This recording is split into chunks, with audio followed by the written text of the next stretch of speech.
Brooklyn Independent Television.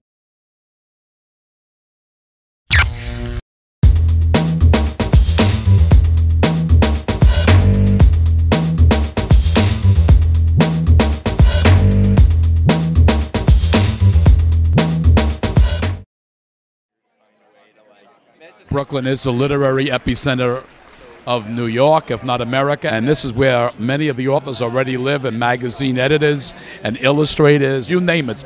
So it's grown each year, and when the weather cooperates, as it is today, you know we're going to have a record crowd here, and I'm just thrilled by it. Marty Markowitz, your Brooklyn Borough President, and welcome to the 7th Annual Brooklyn Book Festival, the largest in the Northeast and the 3rd largest in the USA. Born and raised in East New York, Brooklyn, Tony Danza needs no introduction. We're here today to talk about his book. I'd like to apologize to every teacher I ever had. He's with Marty Markowitz. All right, here we go. Thank you. Thank you, John Paul. And Tony, good to have you back. Thanks, Marty. In Brooklyn. My very first question, at 14 years old, yeah, you left Cypress Hills, right, in Brooklyn, of course, and you moved to Malvern. Right. So tell me, how did this happen? Oh, you know, my father was a garbage man for the city, and he worked on the block that I lived on and went to school on Euclid Avenue. I was always so proud of him because he used to drop me off at school with the truck. But anyway, I'll never forget my first day of high school. He let me ride inside the truck. No, okay. But the neighborhood was changing. I mean, there's no getting around it. And my mother was crazy, and my father was lying on the couch like he always was at the end of the day. And my mother came in and said, "Matty, we have to get out of this neighborhood." And my father said, "Why, Ann? It's so beautiful around here." And 3 months later, we were living in Malvern, and that's yeah. Well, I was actually 15, almost 15, yeah. Well, I have to say you've done Brooklyn proud, and my sense is, after reading this book, that this was your greatest role ever. Well, it certainly is I think being a father is up there, but this was different than anything else I'd ever done. You know, I wanted to be a teacher when I was a kid, and my friends went on to be teachers, and then I went on to be a prize fighter, and my mother was sick, you know. She went, you went to college, now you're going to be a fighter, you know. Then I told her I was going to drive a cab in New York City. She was really sick. Then I got taxi. She felt a little better. But this is something I always wanted to do. The teaching thing stayed with me. If you watch Who's the Boss, you know that Tony Maselli became a teacher. That wasn't by accident, so it's always been on my mind. And I'm worried about the education system in the country. I think, how do you drop out the number of kids that we drop out and sustain a great country? And even the kids that are coming out of the school, you know, are not, you know, right now there's 3 million jobs in the country that they're unable to fill because we don't have the skills.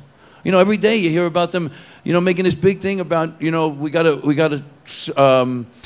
put visas, green cards on the degrees from people who come here from other countries and study so that they don't leave. Well, why don't we know that? Why don't we have those? Why don't we have those kind of education? And that's what I'm worried about. So I go back. I end up in Philadelphia, a school, Northeast High, 3,500 kids, 50 languages spoken in the school. I mean, a real snapshot of inner city American education. And I got to be a teacher for a year, and hence the title. I'd like to apologize to every teacher I ever had, because it's a tough job. It really is. I mean, there are so many factors that we don't talk about. I'm going to give you one.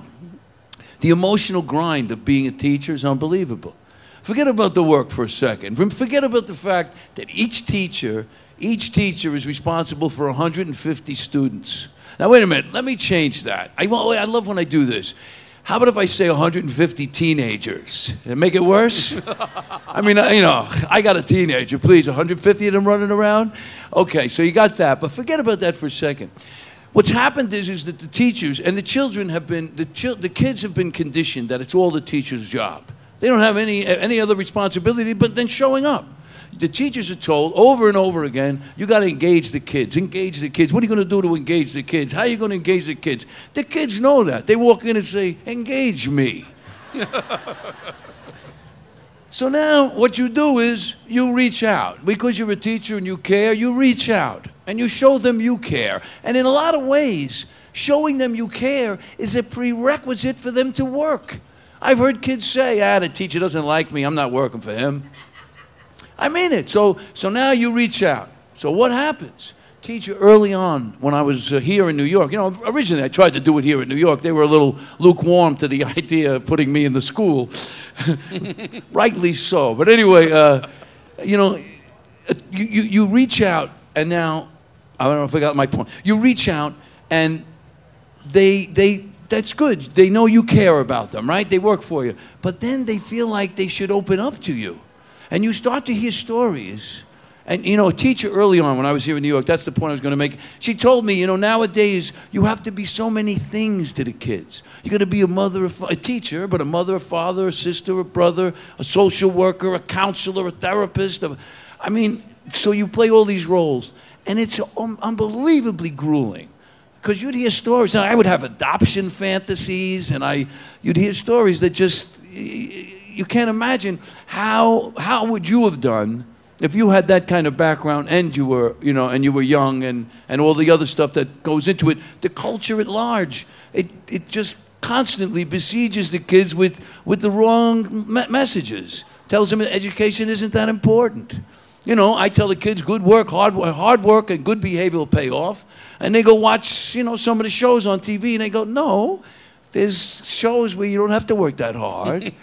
So I don't know. So I just saw a very difficult job, and are there bad teachers? I guess there are bad teachers, just like there are bad actors and bad whatever. But I saw more discouraged teachers. The statistics bear me out. In the first 3 years, almost 30% quit, and in the first 5 years, almost 50% quit. And I went to school with 800, I went to orientation with 800 first-year teachers in Philadelphia. I'm telling you, they were so gung-ho, you could have taken over the world with them. They were like fired up, ready to answer the calling, change the world.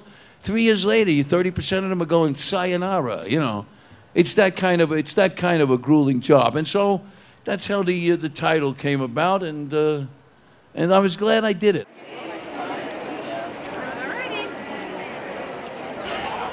We're 7 years in and we're going strong. The festival seems to just keep growing. We have over 280 authors this year on more than a dozen different stages around Borough Hall Plaza.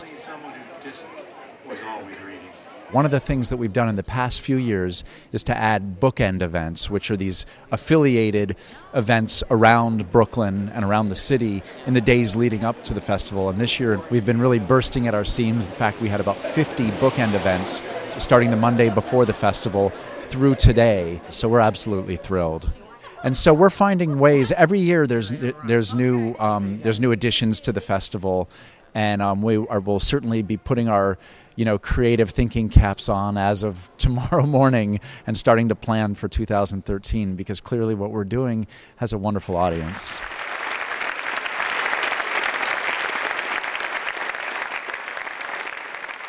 All three of these authors have a strong Brooklyn connection, though only one of them right now, Paul Auster, is living here in Brooklyn, but the other two are living in Manhattan and Miami, and it can be argued that despite the tension as Brooklyn has replaced Manhattan as the center of American book publishing, we still consider Manhattan, like Miami, to be part of the Brooklyn diaspora.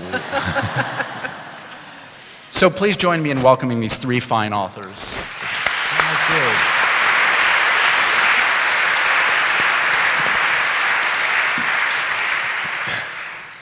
Well, it's been the fate of my life from the very beginning. Whenever it's alphabetical, I seem to be the one who goes first. I'm going to read from Winter Journal, and there's one section in which I talk about all the places where I've lived from the beginning till now. And I thought, since we're in Brooklyn, I might read a passage about my first apartment in Brooklyn. And this is January 1980. That's when I moved here. So really half my life now. It's written in the second person, so don't be confused. You lost a place on Varick Street in January 1980. And when Manhattan rents proved to be too steep for an apartment that could accommodate both you and your 2-year-old son, who spent 3 days a week with you, you crossed the East River and began searching in Brooklyn. Why hadn't you thought of this in 1976, you wondered? Surely this was a better solution than trekking 100 miles to the north and buying a haunted house in Dutchess County. But the fact was that Brooklyn had never even crossed your mind back then, for New York was Manhattan, and Manhattan only, and the outer boroughs were as alien to you as the distant countries of Oceania or the Arctic Circle. You wound up in Carroll Gardens, a self-enclosed Italian neighborhood where most people went out of their way to make you feel unwelcome, treating you with suspicion and silent stares, as if you were an intruder in their midst, an étranger, even if you could have passed for Italian yourself. But no doubt there was something wrong with you, the way you dressed perhaps, or the way you moved, or simply the look in your eyes. Again and again for almost 2 years, walking down Carroll Street on the way to your apartment with the old women sitting on the stoops of their houses, cutting off their conversations when you were within earshot of them, watching you pass without a word, and the men standing around with nothing in their eyes, or else looking under the hoods of their cars, examining the engines of those cars with such persistence and dedication that they reminded you of philosophers in search of some ultimate truth about human existence. And the only time you ever received a nod from the women was when you were walking down that street with your son, your little blonde-haired son, but otherwise you were a phantom, a man who was not there because he had no business being there. Fortunately, the owners of your building, John and Jackie Caramello, a couple in their early 30s who lived in the garden apartment on the bottom floor, were affable and friendly and never displayed the slightest resentment toward you, but they were your contemporaries and they were no longer grinding the axes of their parents' generation. Joey Gallo's aunt lived on your block. There were the social clubs around the corner on Henry Street where the old-timers hung out during the day. And if Carroll Gardens was known as the safest neighborhood in the city, it was because it was ruled by an undercurrent of violence, the retaliatory violence and ethics of the mob. Black people steered clear of this well-guarded enclave, knowing they would be risking danger if they set foot within its borders.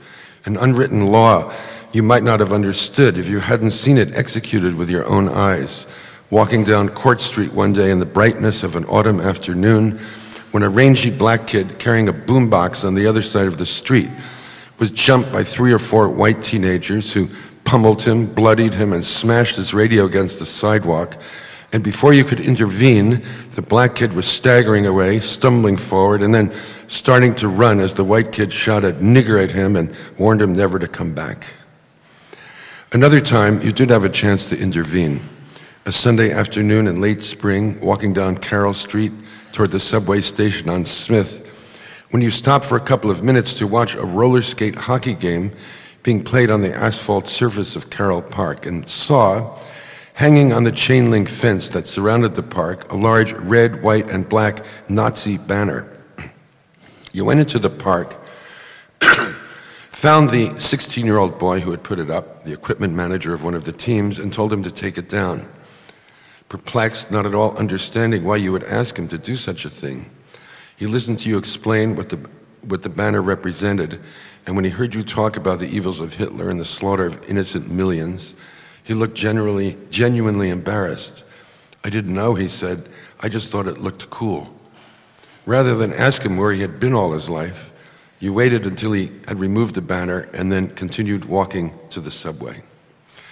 Still, Carroll Gardens was not without its advantages, the food in particular, the bakeries, the pork stores, the watermelon man riding through the neighborhood with his horse-drawn wagon in the summer, the coffee roasted on site at D'Amico's, and the blast of sharp, beautiful smells that assaulted you whenever you walked into that shop. But Carroll Gardens was also the place where you asked the single most stupid question of your adult life. You were upstairs in your apartment one afternoon, at work on the second half of The Invention of Solitude, in your windowless study, when a great clamor of voices rose up from the street outside. You went downstairs to see what was going on, and the whole block was out in force. Clusters of men and women were standing in front of their houses. 20 excited conversations were going on at once, And there was your landlord, the burly John Caramello, parked on the stoop of the building where you both lived, calmly surveying the commotion. You asked him what was wrong, and he told you that a man who had just been let out of prison had been breaking into empty houses and apartments along the block and stealing things, jewelry, silverware, anything of value he could put his hands on. But he had been caught before he could get away. That was when you asked your question, uttering the famous words that proved you were an out-and-out dunce who still understood nothing about the little world in which you happened to be living. Did you call the police? John smiled. Of course not, he said. The boys beat the shit out of him, broke his legs with baseball bats, and threw him into a taxi. He won't be back in this neighborhood again, not if he wants to go on breathing. So much for your early days in Brooklyn. We're just going to be reading great pieces of literature from authors related to Brooklyn who have unfortunately passed. Walt Whitman, 1918 to 1892, From Leaves of Grass. Dead poets, philosophers, priests, martyrs, artists, inventors, governments long since, language shapers on other shores, nations once powerful now reduced, withdrawn or desolate. I dare not proceed till I respectfully credit what you have left wafted hither. I have perused it, own it is admirable, moving a while among it. Think nothing can ever be greater, nothing can ever deserve more than it deserves. Regarding it all intently a long while, then dismissing it. I stand in my place with my own day here. Here, lands female and male. Here, the airship and the heiress ship of the world. Here, the flame of materials. Here, the spirituality that translatoress, the openly avowed, the ever-tending, the final of visible forms. The satisfier, after due long waiting, now advancing. Yes, here comes my mistress, the soul, forever and ever. Longer than soil is brown and solid, longer than water ebbs and flows. I will make the poems of materials, for I think they are to be the most spiritual poems. And I will make the poems of my body and of morality, for I think I shall then supply myself with the poems of my soul and of immortality.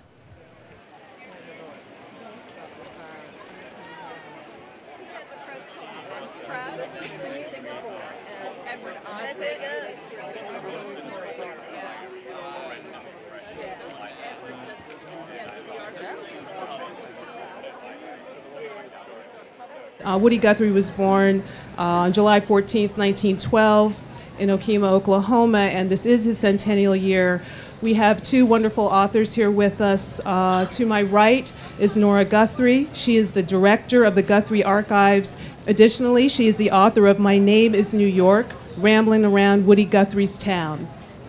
To my left, Robert Santelli was named executive director of the Grammy Museum in 2006. His latest book, This Land Is Your Land, Woody Guthrie, Journey of an American Folk Song, was released in March 2012. Well, our book started as a mimeographed sheet. And so many people had come by the office, and they were visiting New York. A lot of young kids would come to the city, and they'd stop off, and they go, "Did Woody Guthrie live in New York? Like, can you tell me where he lived?" And I said, well, there's like about 25 different locations because he rambled a lot. He couch surfed a lot in the city. So little by little, we just started writing down by hand and then mimeographing a couple of addresses just to help people out a little bit.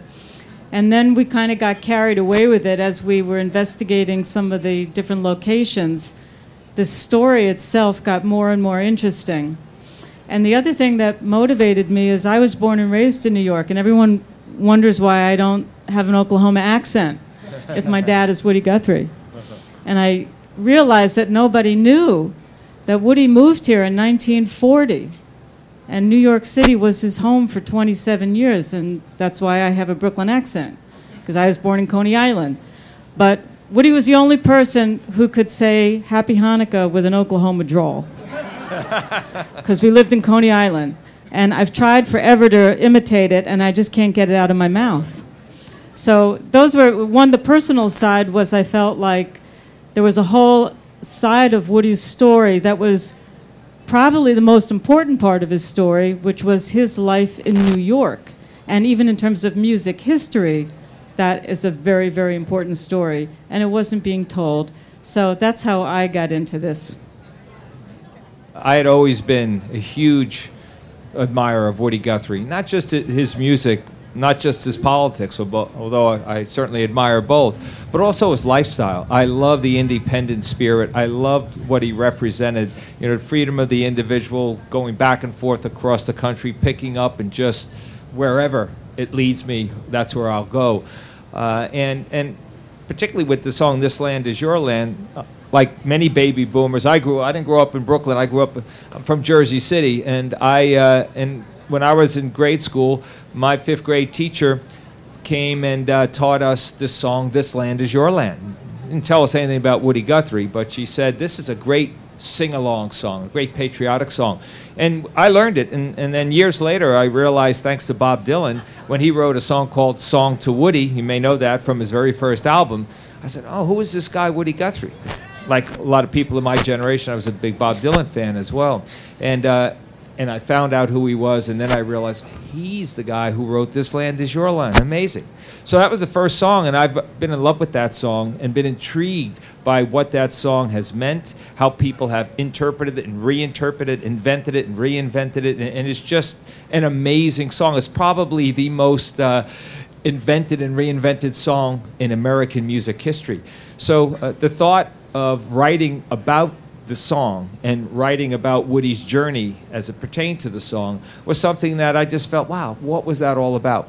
I started about 2.5 years ago, and because I have a full-time day job running the Grammy Museum out in Los Angeles, I would do it I wrote a lot on airplanes because I travel a lot, and I figured that was kind of Woody-esque, right? Traveling, he didn't ride airplanes, but you know, it's 21st century.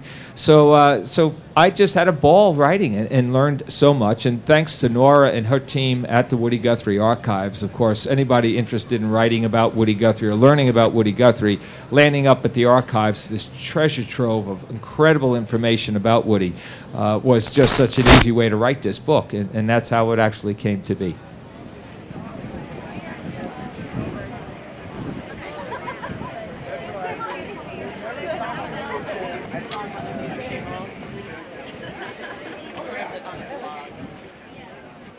Norman Mailer, 1923 to 2007, The Executioner's Song. Just then, a guard came running in from the back door and yelled some words over his shoulder. "Overturned," he cried out. "It's on." At that moment, Stanger, for the first time, understood that Gary Gilmore was going to be shot.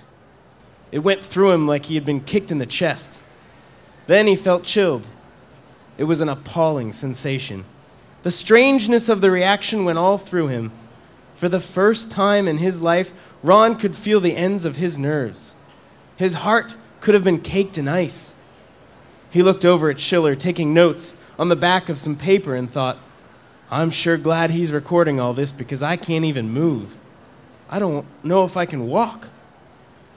Then they started to transfer the guests. As they led him to the car, Stanger knew he must look ready to throw up. He felt as close to death as breathing and wondered if he were going mad because he would have bet $1 million Gary Gilmore would never be executed. It made his job easy. He had never felt any moral dilemma in carrying out Gary's desires. In fact, he couldn't have represented him if he really believed the state would go through with it all. It had been a play. He had seen himself as no more important than one more person on the stage. Out in the parking lot, the reporters were being awakened. There was a lot of banging on the doors of vans. "The firing squad is coming," someone shouted. Robert Sam Anson, covering it for New Times, was taking notes. "Once again, everyone is running. 100 yards away, in maximum, a police car, followed by a van, has pulled close to the gate. Now Sam Smith strides forward to the building, erect, determined, coatless, oblivious to the cold. At 7:47, a small party of people emerges from the maximum door. Even at this distance, Gilmore can be seen quite distinctly. He is wearing white pants and a black t-shirt. "It all looks pretty good," one of the guard comments. "All that's left now is for the paperwork," his partner answers. With the appearance of Gilmore, the reporters become a mob, a herd spooked into stampede. Camera lights tilt crazily up into the air as their bearers struggle to shift them into position. Producers are shouting orders. Directly in front of the prison building, Geraldo Rivera, attired in black leather jacket and jeans and looking cool, the way only Geraldo Rivera can look cool, is shouting into his mic. "Kill the Rona segment. Get rid of it. Give me the air. You'll be able to hear the shots. I promise you'll be able to hear the shots." When Gary came out of maximum detention, he was escorted to the van and seated behind the driver. Mearsman sat next to him, and then Warden Smith came in, and then 3 new guards. The van drove slowly with the 7 men, the only car moving in all that quarter mile of prison streets, from maximum detention to the cannery. As soon as they started, Gary reached in with both manacled hands to a pocket of his pants and took out a folded piece of paper and put it on his knee so he could look at it. It was a picture of Nicole clipped from a magazine, and he stared at it. When the driver of the van turned the key for the motor, the radio, having been on before, now went on again. The tension in the van was sufficient that everyone jumped. Then the words of a song were heard. The driver immediately reached down to turn the radio off, but Gary looked up and said, "Please leave it on." So they began to drive, and there was music coming from the radio. The words of the song told of the flight of a white bird. Una paloma blanca. I'm just a bird in the sky. Una paloma blanca. Over the mountains I fly. The driver said again, "Would you like me to leave the radio on?" Again, Gary said, Yes, it's a new day. It's a new way. And I fly up to the sun. As they drove along slowly and the song played, Father Mearsman noticed that Gary no longer looked at the picture. It was as if the words had become more important. Once I had my share of losing. Once they locked me on a chain. Yes, they tried to break my power. Oh, I can still feel the pain.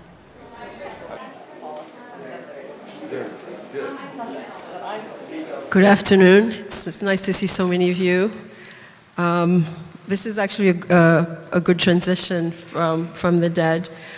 Yesterday, I didn't tell Johnny, but there was a bit of a risk that I wasn't going to make it here today because my aunt Rezia died in Haiti this time last Sunday, and I was in Haiti at the funeral yesterday.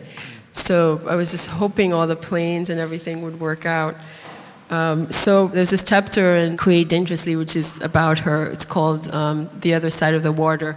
And in Creole, Lord Bordelot, the expression Lord Bordelot means migration. Like if you say that someone is Lord Bordelot, they're on the other side of the water, that means they've either migrated or they have died. So this bit from this chapter in Create Dangerously called The Other Side of the Water. And it's about her, Tante Rezia's son when he died of AIDS some years ago. When I got to Haiti, I didn't immediately visit the family mausoleum where Marius was buried. I didn't have to. My Tante Z had had the entire funeral photographed and a small souvenir album made. The most eye-catching pictures were of him lying in his silver coffin in a dark suit and tie, his hands carefully folded on top of his belly, his dark-bloated pancake face sculpted around a half-grin that makes it hard to imagine what he might have looked like under different circumstances. Later, Tante Z came to visit me at the Seaside campus in Haiti where I was working, helping to teach a college course to American students. One afternoon when she came to visit, we sat on the warm sand under an almond tree as 2 of my Haitian cousins played soccer and water volleyball with some of the students from the course. We watched the calm turquoise sea and bare brown mountains in this distance, the clouds shifting ever so carefully above them, rationing sunshine and shade. I knew that in any conversation with Tanzi that Marius would come up, and at some point that afternoon, he did. I know this is what you do now, Tanzi said, this thing with the writing. I know it's your work, but please don't write what you think you know about Marius. The truth was I knew very little about Marius, even though we were cousins, the same blood. Our adult lives, my adult life, his adult death, might never have intersected had I not been asked to help return his body home. And in the end, there had been very little drama, even with this returning of the body home. It was all so sanitized, nothing Antigone about it.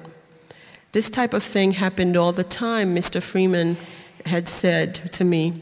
Faraway family members realize that they're discovering or rediscovering in death fragments of a life that had swirled in hidden stories. In Haiti, the expression l'autre bord de l'eau, the other side of the water, can be used to denote the eternal life as well as an emigre's eventual destination. It is sometimes impossible for even those of us who are on the same side of l'autre bord de l'eau to find one another. People talk, Tanzi went on. They say that everything they say to you ends up written down somewhere. And because she was my elder, my beloved aunt, I bowed my head in shame, wishing I can apologize for this. But noble silences aside, I was a leech and I needed to lack on. I wanted to quote from the French poet and critic Stéphane Mallarmé and tell her that everything in the world exists to end up in a book. I wanted to ask her forgiveness for the essay that in my mind I was already writing. But the most I could do was promise her that I would not use their real names. A large cloud lingered above us, casting a hint of gray, but it was still sunny over the water. Some people come back from the other side of the water, don't they? She said, her eyes still fixed on the water. You're proof of that, no? She raised her hands high in the air, aiming them at the twinkly sea, as if to both scold and embrace it. They do, I said. But then why didn't Marius come back? She seemed to be asking both me and the sea. I don't know, I said. It's stupid to even ask, she said. How could any of us know the answer to something like that? Only God must know. Right, I said. I suppose I should be glad we didn't lose him at sea, she said.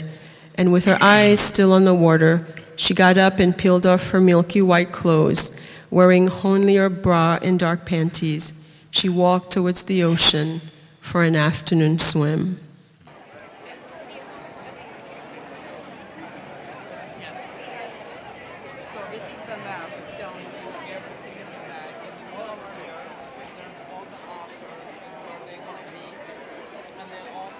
Betty Smith, 1896 to 1972. A tree grows in Brooklyn. Serene was a word you could put to Brooklyn, New York, especially in the summer of 1912. Somber as a word was better, but it did not apply to Williamsburg, Brooklyn. Prairie was lovely, and Shenandoah had a beautiful sound, but you couldn't fit those words into Brooklyn. Serene was the only word for it, especially on a Saturday afternoon in summer. Late in the afternoon, the sun slanted down into the mossy yard belonging to Francie Nolan's house and warmed the worn wooden fence. Looking at the shafted sun, Francie had the same fine feeling that came when she recalled the poem they recited in school. This is the forest primeval. The murmuring pines and the hemlocks, bearded with moss and in garments green, indistinct in the twilight, stand like druids of eld. The one tree in Francie's yard was neither a pine nor a hemlock. It had pointed leaves, which grew along green switches, which radiated from the bough and made a tree which looked a lot like opened green umbrellas. Some people called it the tree of heaven. No matter where its seed fell, it made a tree which struggled to reach the sky. It grew in boarded up lots and out of neglected rubbish heaps, and it was the only tree that grew out of cement. It grew lushly, but only in the tenements districts. You took a walk on a Sunday afternoon and came to a nice neighborhood, very refined. You saw a small one of these trees through the iron gate leading to someone's yard, and you knew that soon that section of Brooklyn would get to be a tenement district. The tree knew. It came there first. Afterwards, poor foreigners seeped in, and the quiet old brownstone houses were hacked up into flats. Feather beds would pushed out into the windowsills to air, and the tree of heaven flourished. That was the kind of tree it was. It liked poor people. That was the kind of tree in Francie's yard. Its umbrellas curled over, around, and under her third-floor fire escape. An 11-year-old girl sitting on this fire escape could imagine that she was living in a tree. That's what Francie imagined every Saturday afternoon in summer.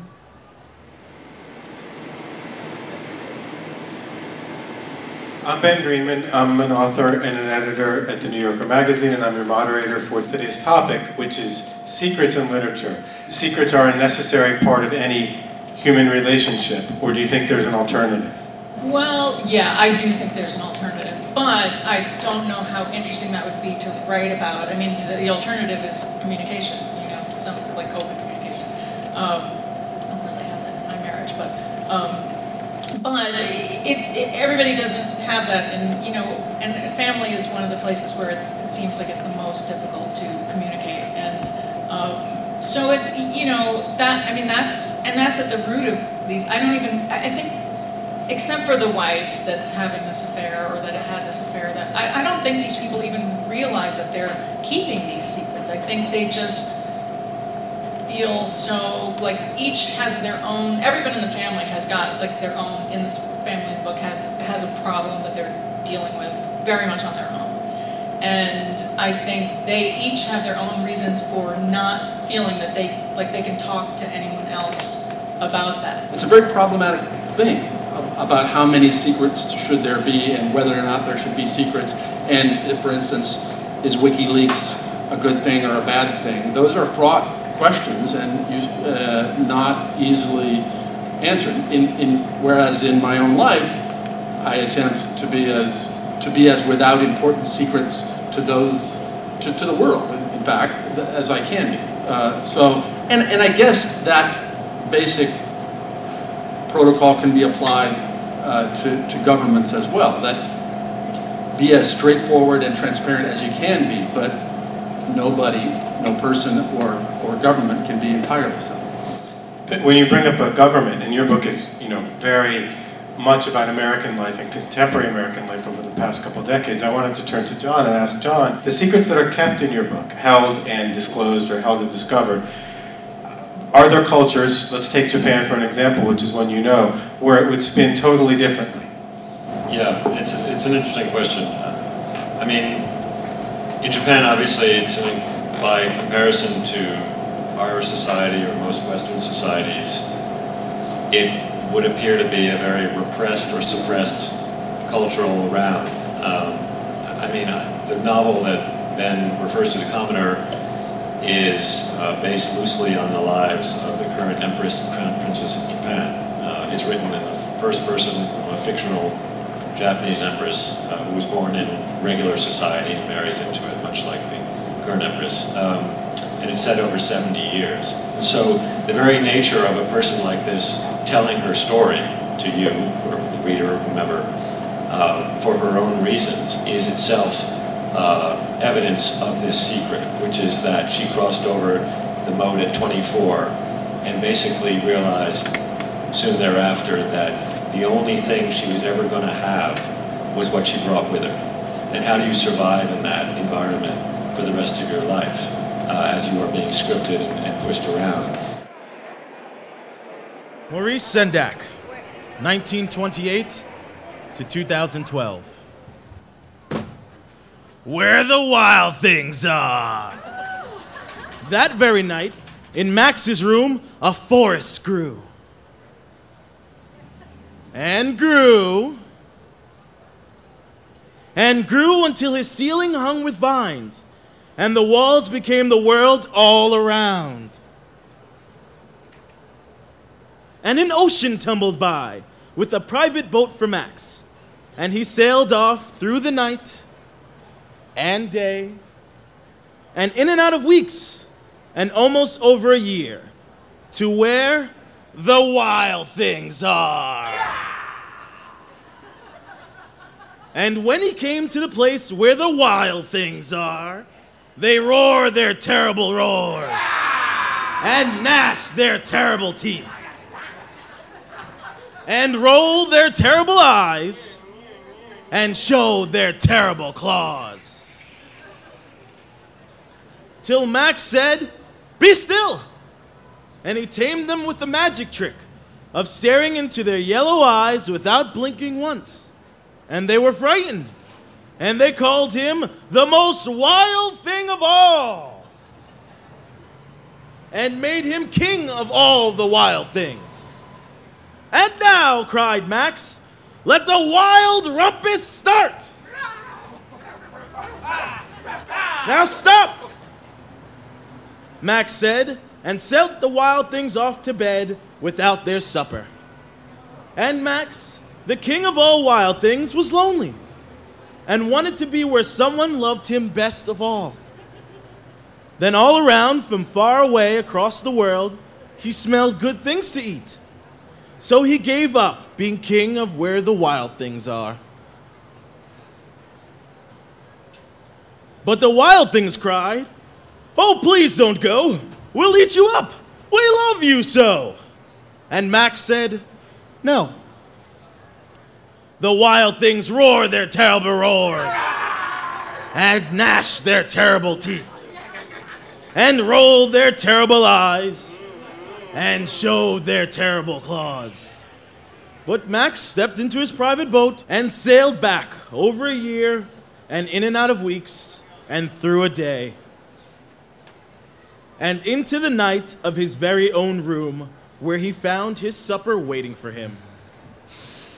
And it was still hot.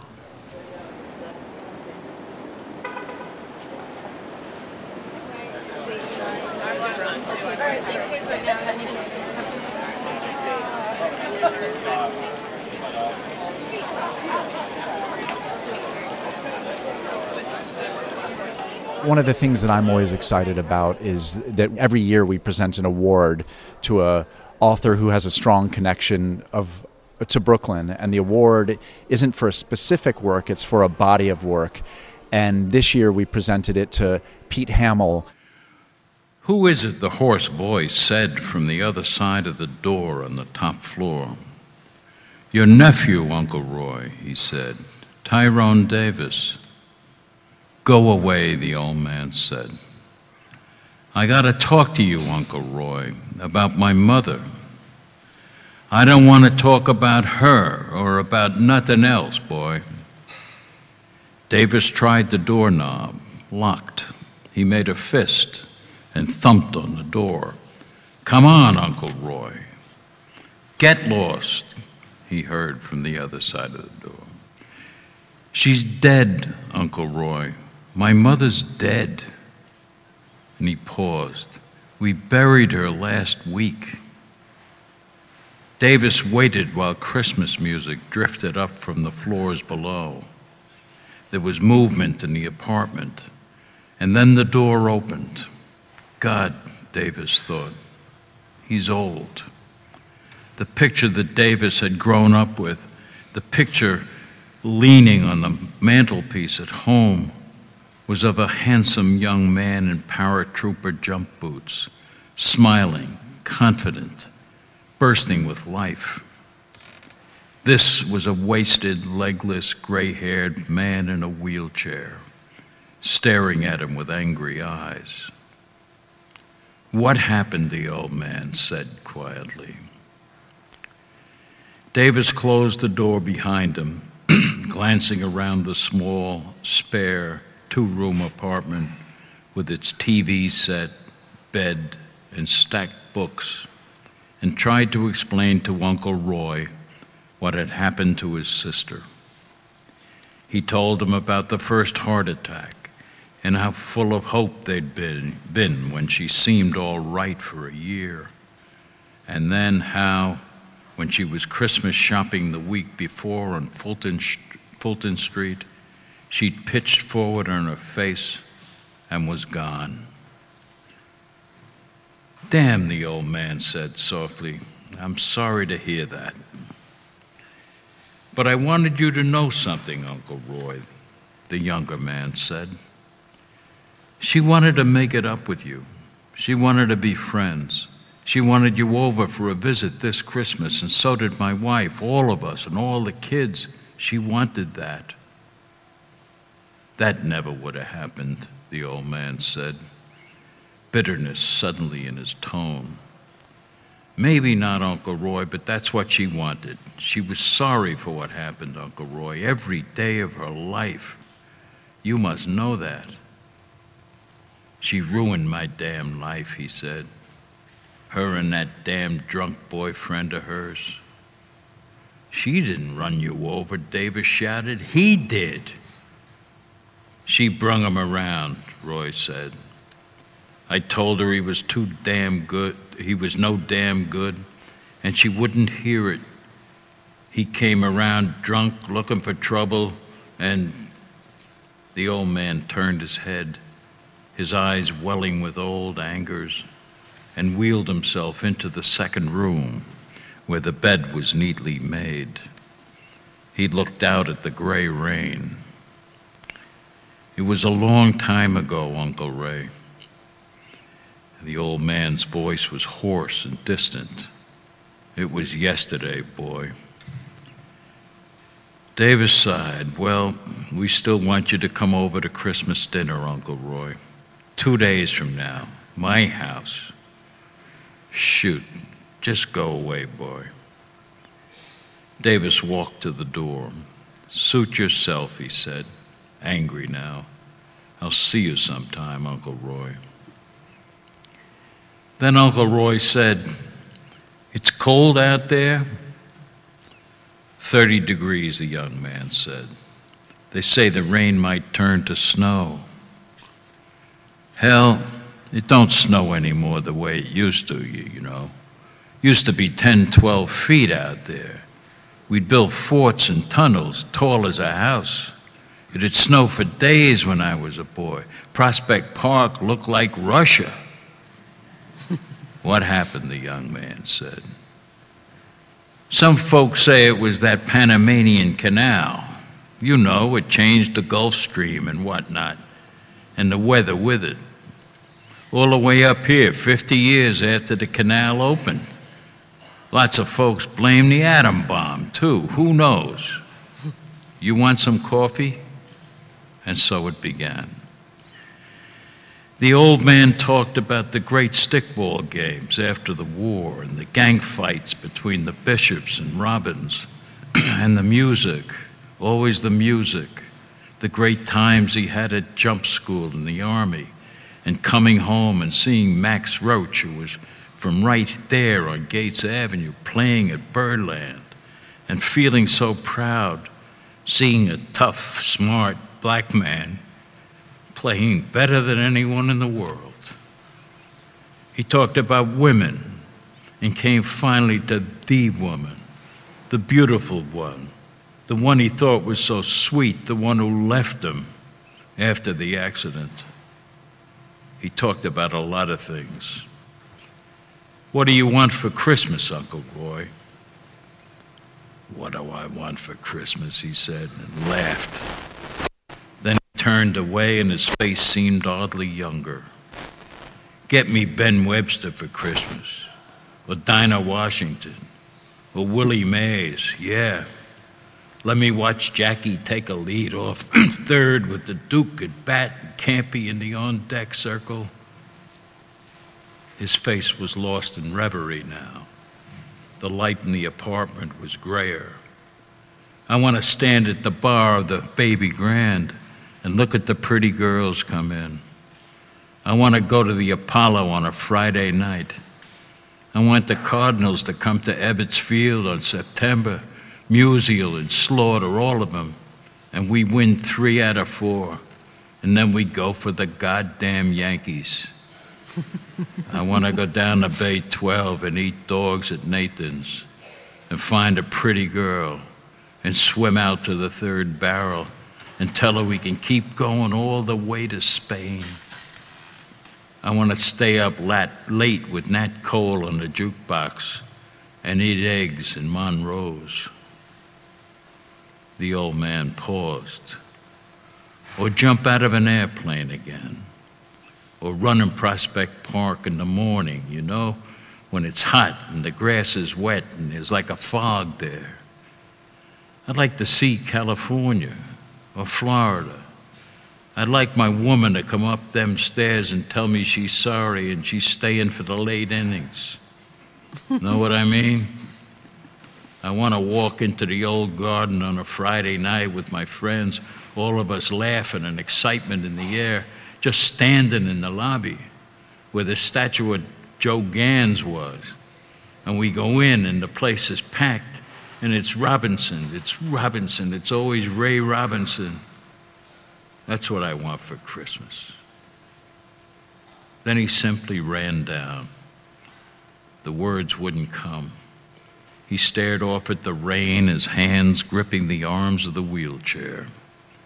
Davis came over, put an arm around the old man's shoulders and squeezed his chilly brown hand. I'm sorry, Uncle Roy, I didn't mean to upset you. Ah, the hell with it, Roy said. Want another coffee? No, no more coffee. I'd never get to sleep later. He moved the chair away from Davis and looked down at the street.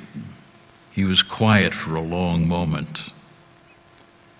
I'm sorry about your mother, he said finally. I truly am. He fumbled in his pocket, brought out a pack of Viceroys, lit one. Listen, I mean, how'd you get me over to your house anyway? Davis said, I got 2 teenage sons, Uncle Roy, big, strong kids. Between us, we get you down the stairs and the chair too, get you back up too, no sweat. The old man considered this. Davis could hear Christmas music drifting from the hall again. And down in the street, he saw 2 kids lugging a tree through the rain. Then the old man said, ah, the hell with it. One thing I can't stand is being a bother to someone. Forget it, boy. I can't stand pity. You know what I'm saying to you? I don't want nobody feeling sorry for poor old Uncle Roy. Forget it. Davis said, okay, we'll pick you up Christmas Day at 11. Case closed. No, wait a minute. I don't want to. You got no choice, Uncle Ray. We're coming to get you. Davis started for the door, and the old man turned in the wheelchair, the cigarette burning between his fingers. I ain't getting dressed up, he said. Not for nothing. Okay with me, the young man said. Davis was at the door now. The old man was silent. What do you really want for Christmas, Uncle Roy? The old man's eyes blinked a few times, and he ran a hand on the hidden stump of his ruined leg. 1949, he said. 1949.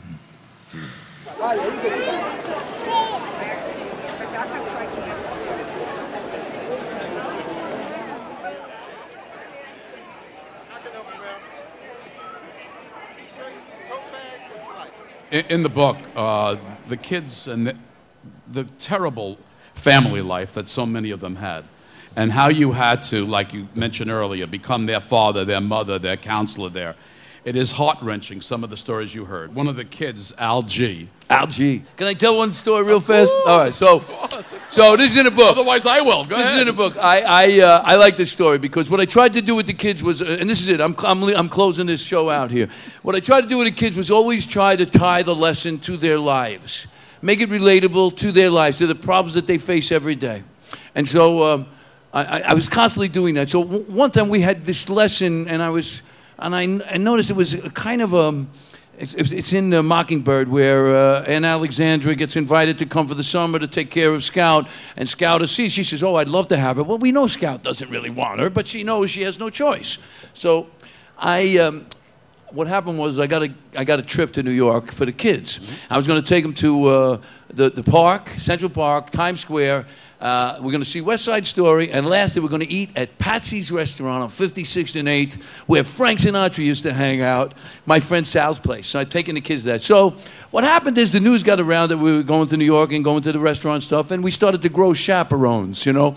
Teachers started coming out of the woodwork. They all wanted to go. I think we ended up about 3-to-1 ratio. It's really... But then here's what happened. So the kids are like, yeah, we're going to New York, New York, New York. They're singing. You know, the only thing is that I come in, I hear, the principal wants to go on the trip. So they were all dead dancing in New York. He said, listen, guys, I just want to tell you something. Miss Carol decided she wants to go on a trip. No! Not the principal. We can't have any fun. I said, all right, look.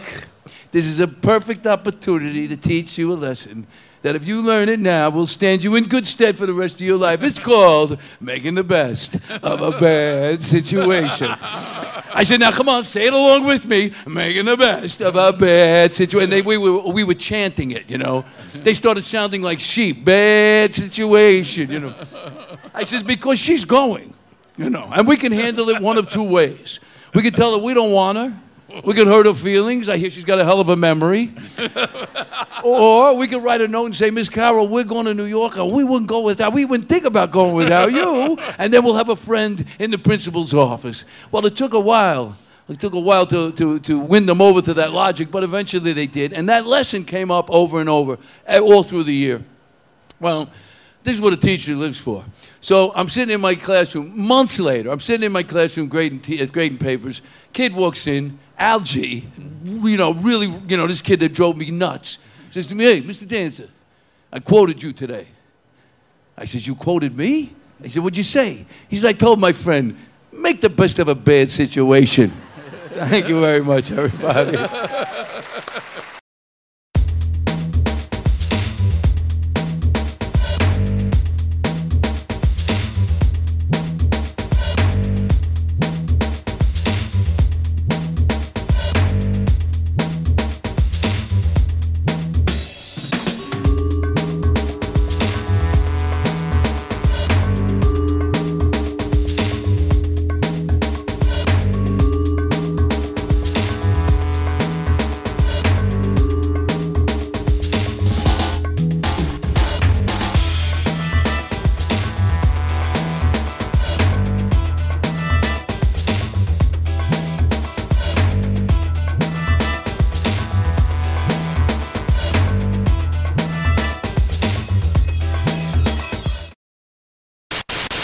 Watch this and other Brooklyn Independent Television episodes online at bricartsmedia.org/BIT.